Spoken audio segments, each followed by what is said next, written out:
right, guys, welcome back to another video. Lots to go over today, starting off with Starfield and the update that Todd Howard had hinted at that we were going to be getting very soon has been announced. And now we know exactly what we are getting in the May update for Starfield. And it is a nice big upgrade to the game, specifically on the Xbox Series X. Now, before we jump into this, if you are new here or if you have not subscribed and you like daily gaming news content, hit that subscribe button. Also, check out my Spotify. Link is in the description below. Now, if you remember, Starfield launched on the Xbox consoles, and one of the controversies surrounding it was locked at 30 frames per second. Now, I played the entire game on the Xbox Series X and the Xbox Series S at 30 FPS, and I had a great time playing the game. It didn't affect my experience really that much. And one of the reasons why it was at 30 frames per second, at least from what Todd Howard said, was that he didn't want to pull people out of the experience. And basically what I think he was getting at there is if they were trying to launch the 60 FPS mode on the console when the game did officially launch, it wouldn't have been ready, and there would have been frame stutters when there were enemies on the screen, and it was just got oversaturated in terms of all of the stuff happening at the same time, that it would have maybe pulled people away from the experience, and they really wanted to avoid that for the launch of Starfield. So whether you believe him or not, that is kind of what they were going for with the 30 frames per second on the console, but it left the door, I guess, still somewhat open, with people asking questions as to whether 60 FPS would ever come over to the Xbox consoles. And now we know the answer is yes. So it really does look like that the 60 FPS mode just wasn't ready last year when the game released, but now we are getting it here on the Xbox Series X, alongside some really nice other upgrades that are coming, like land vehicles and city maps. So after this update, if you've been thinking you wanted to jump back into Starfield on your Xbox, now may be the time. So it says update 1.11.33, which is available now in Steam beta ahead of its general release on May 15th, so just around the corner here, includes detailed surface maps, something fans have requested since the release of the game. And I have to say this, the lack of surface maps when the game launched was probably the most annoying thing for me, not even the 30 FPS on the Series X. It was just the surface maps I wish they had at launch. They say these maps show every piece of geometry in an area, including remote locations rather than just large cities. Players can now see markers for important locations in large cities, such as shops, missions, locations, and more. There's going to be an extreme difficulty that has been introduced, which will now up the game's difficulty setting. So if you want it to be harder, you can go ahead and do that. They say players can now customize the interior of their ships, which is very cool, really be able to make it your own. They say similar to the way that players could already customize their homesteads, this includes changing the position of furniture and other decorative items.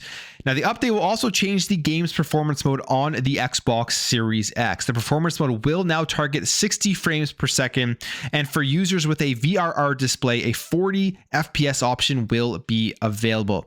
And this is great. I'm happy that the 40 FPS option is in there just as much as I'm happy about the 60 FPS option, something we talked about last week or the week before that, where Avatar was adding a 40 FPS option to the game. It already had a 60 FPS option, but for people who wanted that 40 FPS option, maybe 60 just wasn't solid enough for them, but they didn't want to go down to 30. It's just giving the console gamers more choice, which I think is always a good thing. It says you can now choose between 30, 40, or 60, or an uncapped frame rate on VRR displays. And if you do not have a VRR display running at 120 Hertz, you will still be able to select from 30 or 60. So no matter what, you're still getting that option of 60 FPS with this game, no matter what display that you play on. It says screen tearing may occur at times when selecting 60 on a non-VRR display. That's kind of where you see that line sort of go down. It's not really too annoying unless it's always happening, but it does take you a little bit out of the experience when you're playing the game. It says you can now prioritize between visuals and performance while trying to maintain the frame rate target. If you're choosing a frame rate target of 60 or above, we recommend changing this to performance. And prioritizing visuals keeps the highest resolution while maintaining full detail for special effects, lighting, and crowds. And prioritizing performance lowers internal resolution and detail for special effects, lighting, and crowds. Both modes may adjust internal resolution dynamically when scenes or action get heavier as well. When switching between modes, you will see the lighting change briefly as the system catches up to the new mode. So There it is. 60 frames per second coming over to Starfield on the console, on the Xbox Series X as well with these city maps. I guess the question now has to be asked. I think that should they have just delayed this another 6 months, another 7 months, and release the game with a 60 FPS option, as well as release it with the city maps? Would that have helped the reception of Starfield? I would say overall, the reception of Starfield was positive, but there was those detractors that really did not like it. They didn't like the story. They didn't like the gameplay, and then there were the detractors that just didn't like it because it was in 30 frames per second, and they could have avoided those detractors at the very least if they would have waited. But then you have to weigh the fact that it had already been delayed, and would another delay have been worse than putting it out in overall a very good way? Like overall, there was not very many bugs with the game itself on the console. It just had the 30 FPS. So that's the question that needs to be asked, but I don't know how much of a difference it would have made. The game sold very well, was very commercially successful, so they're probably not questioning their decisions too much on that. The other really cool thing that we thought we weren't getting, because they said it wasn't there when the game was launched, were land vehicles. And you have a sneak peek here that they are working on land vehicles, and they will be bringing these over, which is great because sometimes running through the planets for a long period of time can get a little bit boring, but now there will be land vehicles to make you be able to traversal faster. We don't know exactly when those are coming, but they are working on them, and they showed off this little sneak peek of the developments behind the scenes with this announcement. So very cool, very nice update to Starfield. I've actually been dabbling back into the game recently, and not knowing this update was coming, now I'll be dabbling back even more and just kind of seeing how the city maps look and just how much nicer it does feel at 60 FPS on the Xbox Series X. Now, let's talk about Helldivers 2. Jump over to some PlayStation news here, because Helldivers 2 was an absolute success and still is an absolute success of a release from PlayStation, who published the game. It's not from a first-party development studio, but they did publish the game. And one of the things they did differently with their publication was they released it on PC day and date, something that I've been saying PlayStation needs to be doing and more than likely will be doing more often as we move forward. And I think with Helldivers 2, it's basically their test and their proof that day and date PC for PlayStation games is an absolute must for PlayStation to be more successful, to make more money, to get better ROI on their investments. And now we have some more information here about Helldivers 2 and where it ranks in terms of lifetime US dollar sales. And a big part of the reason for its success has been the PC gamers. This is Helldivers 2 already ranked 7th in lifetime US dollar sales for Sony published games. And this is according to Matt Piscatella from Circana, who puts out their industry analysis and monthly numbers every single month. It says here that according to the research firm Circana, which published its U.S. games industry sales report for March on Wednesday, Helldivers 2, which topped February's sales chart and placed at number 2 on March's list, is the best-selling premium game of the year so far based on dollar sales. Matt Piscatella specifically says, PC has been a huge part of the success of Helldivers 2 in the U.S. With PC, Helldivers 2 is already the 7th highest grossing Sony published game in history. And without PC, this is where it really shows the success and the need to release their games they did on PC. Without PC, it wouldn't currently rank among the top 20. And you can come to many different reasons as to why this would be the case, but I think the main reason here is something that we have heard about consistently, specifically from Phil Spencer and from the Xbox side of things. It's that the console market is not growing.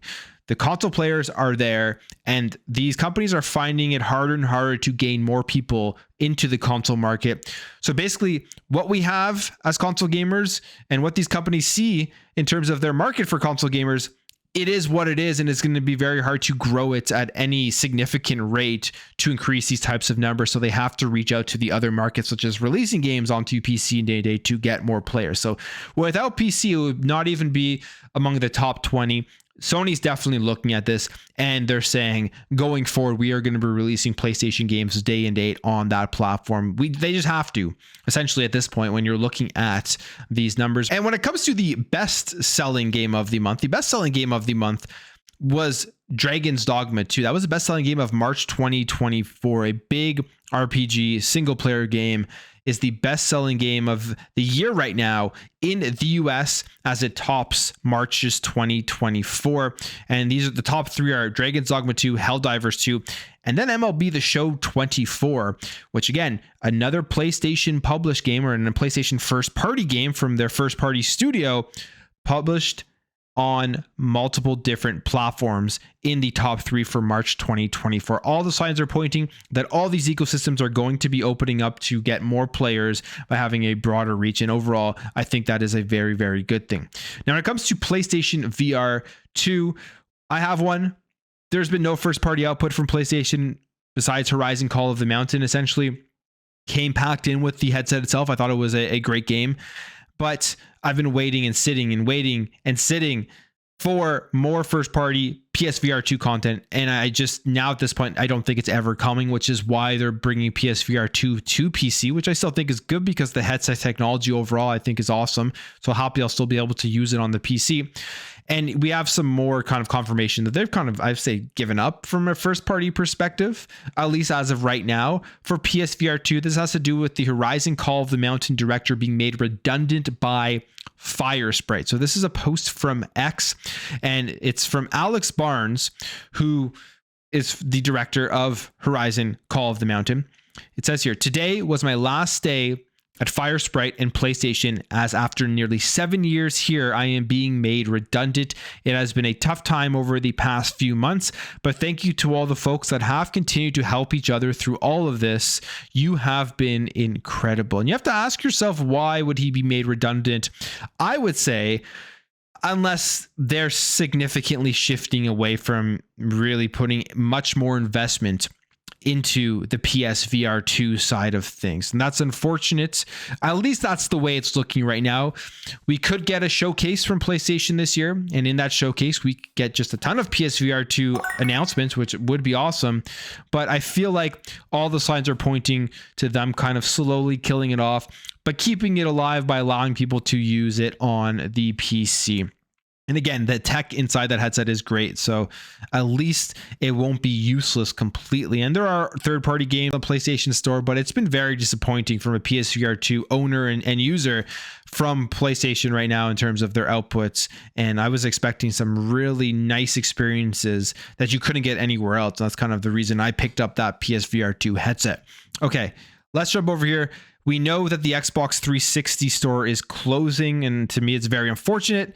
I hate to see these older stores and these older games potentially being inaccessible.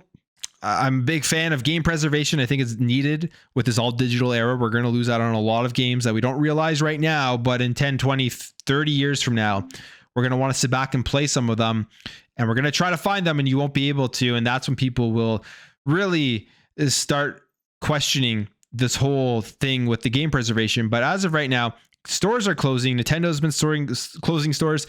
Xbox is closing the Xbox 360 store in July, and we knew that was coming, but they sent out a message and they've been giving more information kind of exactly how this will affect players. It says here, as shared in August 2023, starting the 29th of July 2024, the Microsoft Store on the Xbox 360 and on marketplace.xbox.com will no longer be supporting purchases. This includes games, trials, add-ons, avatar items, apps, game picks, game trailers, and videos. It also includes purchases like gamer tag changes on the Xbox 360, Game Pass core subscriptions, in-game purchases, and Microsoft Films and TV.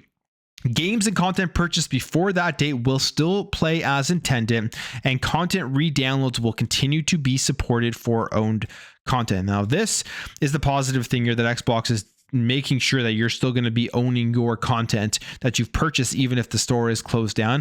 I hope that going forward, that is always the case, and that they don't eventually get rid of that years down the line, even if no one's really accessing it. I think if you purchase digital content, even if that content is obsolete, it's maybe in a fully online game, but you still purchased it, you should still be able to always at least have it with you and download it, because you do, I would say, own it after buying it. And they also say that these titles can still be purchased at Xbox.com after the 29th of July 2024 and are playable on the Xbox 360 consoles too. So that's good. They're still keeping an avenue open to go and purchase these Xbox 360 games that would you be able to play, I believe, via backwards compatibility, because they say they reiterated that backwards compatible Xbox 360 games will still be purchasable. So if they're playable on your Xbox Series X, then you're going to still be able to play them and buy them based off of the online store on your browser.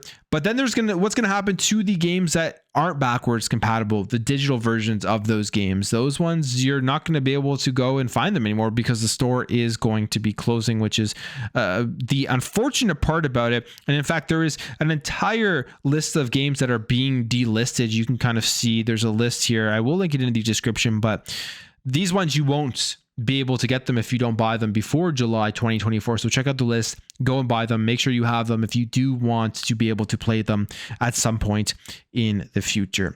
But I will end the video there, guys. If you did enjoy this video, make sure to hit that thumbs up. If you are new here, hit that subscribe, and I will catch you guys in the next video.